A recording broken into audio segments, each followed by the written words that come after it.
You know, some stories, they just write themselves. And today's featured story, well, it starts off as a lullaby for Donald Trump and ends with one of the most over-the-top declarations of arrogance and bluster you'll ever see. Of course, that comes from embattled Secretary of War and part-time comedian Pete Hegseth. Welcome to Occupy Democrats, and please hit the subscribe button if you think this is intentional. The Secretary of War, spelled with two S's. Well, it's a bad look either way, but typos on the national stage are the least of Pete's problems, as Democrats and Republicans rally to investigate this. Now wait till you see how Pete doubles down in the White House cabinet meeting earlier today. We'll show it to you on the other side of this. Lawmakers on both sides of the aisle are demanding answers from the Pentagon about those military strikes on suspected drug boats and a new report that they may have committed a war crime. Democratic Senator Tim Kaine and Republican Congressman Mike Turner appeared on the Sunday talk shows calling for more information.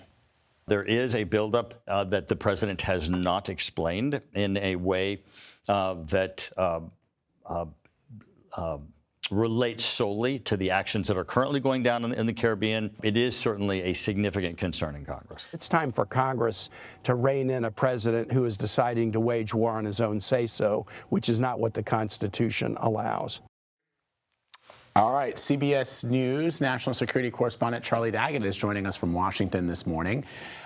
So, Charlie, bring us up to speed on the concerns in Congress about these strikes and what's alleged, what the Washington Post is alleging happened. The order that the defense secretary gave to those commanders who were on the ground during, I guess, what was that very first strike that you reported on way back when it happened. Right. So the thing that they're debating over right now, aside from the legality of the strikes in general, is that first strike where the Washington Post reported that there was a second strike. Sometimes the military calls it a double tap, when you go back and see if you've hit the target. And there were survivors in the water, and that raises all kinds of questions about war crimes or what exactly this operation is, if it's special ops.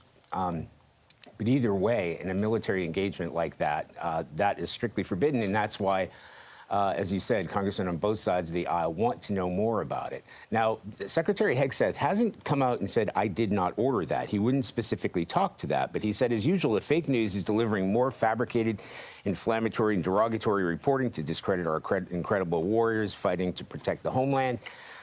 He then released a sort of meme showing a turtle blowing up a drug boat, or a suspected drug boat. The RPG fired by Franklin, I guess, is the character, toward the vessel, and there's an explosion. So that's the way he's handling it, but I'm not exactly sure he can continue to deflect the heat of what's happening there.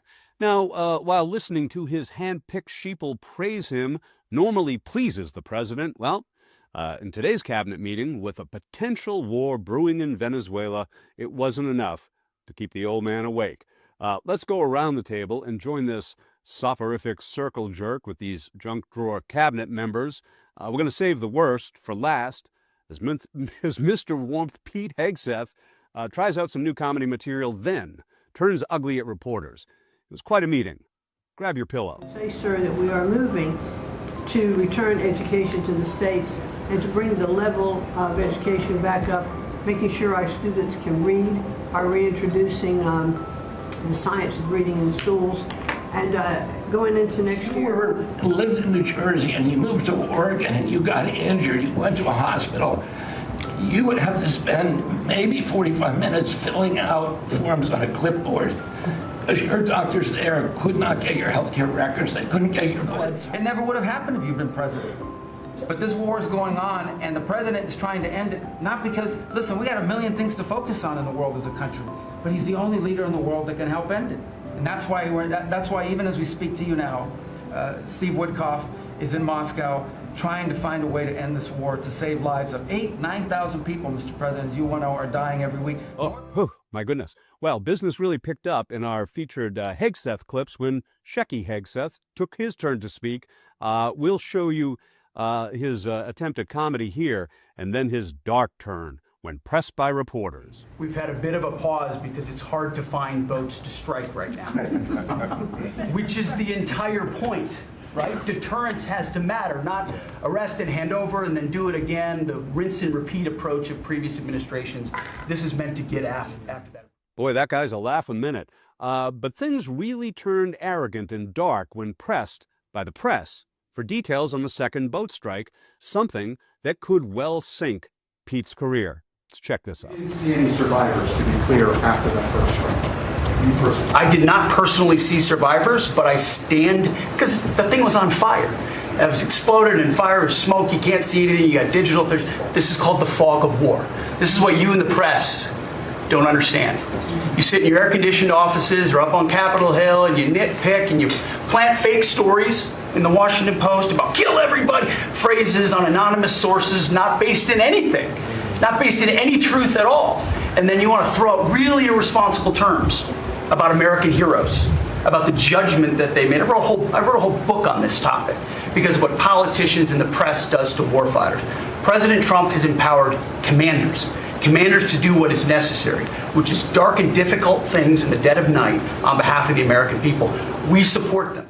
Wow, that was a lot to take in. So let's clear our political palate today with a pie-in-the-face creation from the internet, featuring everyone's favorite big top, big shot. Isn't it rich? Are you stupid? Are you a stupid person? Because they came on a plane along with thousands of other people that shouldn't be here, and you're just asking questions because you're a stupid person.